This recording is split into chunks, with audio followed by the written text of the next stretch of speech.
There's nothing worse than looking at your dashboard, seeing half a tank of gas, and then sputtering to a stop on the side of the highway because your car lied to you. That is the reality of the P2066 trouble code, which stands for Fuel Level Sensor B Circuit Range Performance. This code is super common on trucks and SUVs from makers like Ford, Chevy, and Dodge that use dual tanks or complex saddle-style fuel tanks requiring two sensors to get an accurate reading. The PCM, which is your car's computer, is constantly reading voltage from these sensors to calculate how many miles you have left. When the signal from the secondary sensor, or sensor B, goes haywire and sends data that does not make sense, like the fuel level jumping up and down erratically, this code pops up. Before you drop the fuel tank, which is a miserable job, especially if it is full, ask yourself a question.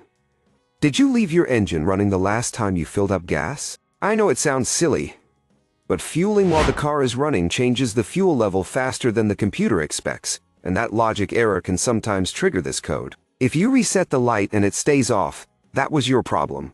If the code comes back, you have to get your hands dirty. The most common culprit I see in the shop is actually corrosion on the connector on top of the fuel tank. Road salt and water sit up there and turn the copper pins into green dust. You will want to get a visual on that wiring harness. If the wiring is clean, you are likely looking at a bad sensor inside the tank. The float arm can get stuck mechanically, or the electrical resistor strip wears out. You can test this with a multimeter set to ohms.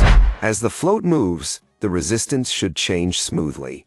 If the numbers jump around or go to zero, the sensor is toast. Also, check for technical service bulletins, or TSBs. For example, some Ford trucks have a known software glitch related to aftermarket remote starters interfering with this circuit. Always rule out the software and wiring before you commit to replacing the fuel pump assembly.